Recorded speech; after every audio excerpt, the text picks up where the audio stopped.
এটা একটা 1 পাউন্ডের কাস্টমাইজ কেক ছিল। একটা ভাইয়া এই কেকটা অর্ডার করেছিল, কিন্তু ভাইয়াটা সম্ভবত খুব অল্প বয়সী হবে।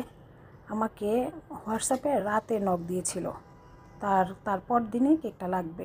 এতটা আর্জেন্ট আমাকে অর্ডার দিয়েছিল। আমি তার অর্ডারটা নিয়ে অনেক রাত পর্যন্ত তার সাথে ডিটেলস অনেক কথাবার্তা বলে অর্ডারটা কনফার্ম করেছিলাম। এতটা তাড়াহুড়া করে কেকটা আমার বানাতে হয়েছিল।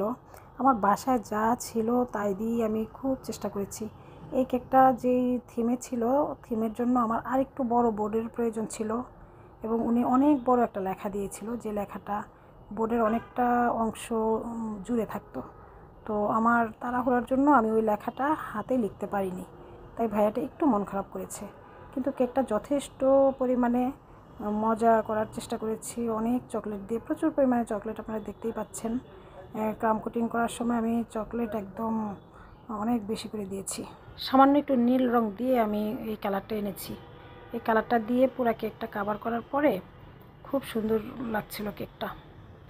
তো কেকের উপরে একটা ছবি দিয়েছি। ওই ছবিটা আমি বাইরে থেকে প্রিন্ট করে আনার জন্য আমার একটু অনেক বেশি সময়ের দরকার ছিল, যে সময়টা আমার হাতে ছিল না। এই ভাইয়াটা আমার কাছে এর আগেও একটা কেক নিয়েছে, ওই কেকটা তার কাছে এত ভালো লেগেছে যে তারপর পরই সে এই কেকটা, ঠিক পরের সপ্তাহে উনি আবারও আমাকে এই কেকটার অর্ডার দিয়েছে। তো আমি ছবি প্রিন্ট করে তারপর সব কিছু রেডি করতে আমার একটু বেশি চাপ হয়ে গিয়েছিল।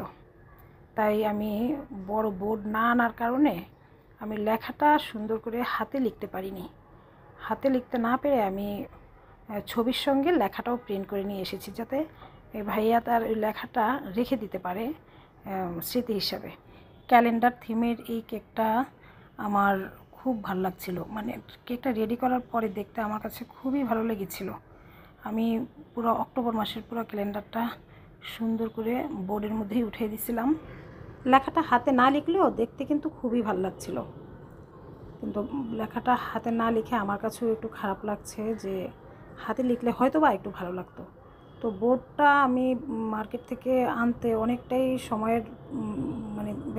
সময়ের দরকার ছিল। আমার এখানে আমার বাচ্চার পরীক্ষা, আমার বাচ্চাকে নিয়ে একটু বাইরে যেতে হয়েছে। তো প্রিন্ট করে দেওয়াতেও যে ভালো লাগেনি তা না, ভালো লেগেছিলো, আমার কাছে খুব ভালো লেগেছে।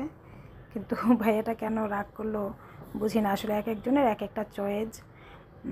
তো এই পর্যন্ত আমার কাছে যে কয়টা কেকই কাস্টমাইজ ছিল, প্রত্যেকটা মানুষই খুব খুশি ছিল। কেকের ডিজাইন যেমনটা দিয়েছিল আমি তার চেয়েও অনেকটা সুন্দর করেই বানিয়ে দিয়েছি। সবাই প্রশংসা করেছিল, এই ভাইয়াটাও আমার কেকের প্রশংসা করেছিল। তবে আমি হাতে লিখতে পারিনি বলে আমার কাছে খুব খারাপ লাগছে। এখনও মনে পড়লে মনে হয় যে না, হাতে লিখতে পারলে হয়তো বা একটু ভালো লাগতো। আমার কেকটা কেমন হয়েছে সবাই জানাবেন।